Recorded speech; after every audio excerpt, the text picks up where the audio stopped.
지난 13일 한림 레크리에이션 센터에서 2023 총장배 교내 스포츠 리그인 인트라뮤랄 리그 개회식이 열렸습니다. 리그는 1송 스타디움을 포함한 총 3곳에서 개최되며 테니스, 축구, 야구 등을 포함한 총 8개의 종목이 운영됩니다. 리그는 12월 7일까지 진행됩니다. 우리 학교 스터디룸 예약 방식이 달라졌습니다. 학생지원팀에서 수기로 이용 신청이 가능했던 이전과 달리 지난 9일부터 학생정보 시스템에서 온라인 예약 시스템을 사용해 스터디룸 이용 신청이 가능합니다. 켜지지 않는 학교 앞 신호등으로 인해 학생들이 지속적으로 불편을 호소하고 있습니다.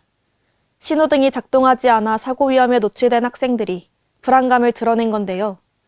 구체적인 불편 사항과 문제 해결 방안을 HLBS가 취재했습니다. 정주희 기자의 보도입니다. 한림대학교 정문 앞에 위치한 횡단보도. 보행자 신호등이 제 역할을 하지 못한 채 꺼져 있습니다. 학생들은 주변에 차량이 없을 때까지 기다리거나 위험을 감수한 채 혼잡한 도로를 횡단합니다. 수업에 급하게 가야 될 때나 아니면 좀 약속 시간 늦었을 때 그때 건너야 되는데 특히 차가 많은 시간이나 퇴근 시간, 저녁 시간에는 계속 차들이 움직여가지고 건너기가 좀 힘들었던 것 같아요. 아니요, 잘 모르겠어요. 보행자 신호등뿐만 아니라 차량 신호등도 작동하지 않아 차량 운전자 또한 불안하게 운전하는 모습을 흔히 볼 수 있습니다. 병원 정문까지 포함해서 총 4방면에서 차들이 나오는데 행인들도 많고 차들도 많다 보니까 저는 항상 신경 쓰면서 운전하고 있습니다. 병원 앞이다 보니까 구급차 같은 긴급 차량들 때문에 없는 걸로 알고 있습니다. 2018년 HLBS 뉴스에서 학교 앞 신호등 문제를 다뤘을 당시 춘천시 교통관계자 측에서는 보행자 안전을 위해 노력하겠다고 전했으나 달라진 게 없는 현실입니다. 학생들은 우리 학교 익명 커뮤니티인 에브리타임에서 이에 대한 불만의 목소리를 드러내고 있지만 신호등이 켜지지 않는 명확한 이유를 알 수 없어 위험을 감수하고 길을 건너고 있는 실정입니다.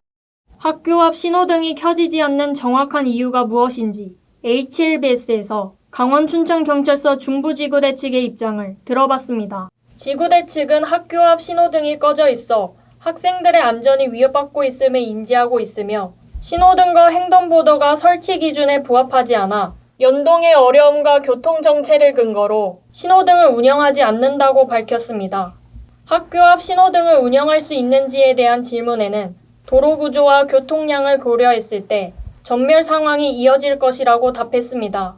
수많은 학생들이 오가는 학교 앞 횡단보도. 오늘도 켜지지 않는 신호등이 자리를 지키고 있습니다. 학생들의 교통안전을 위해 춘천시의 빠른 대안이 필요할 것으로 보입니다. 모두의 노력을 통해 보행자가 우선시되는 대학로가 조성되길 바랍니다. HLBS 뉴스 정주희입니다.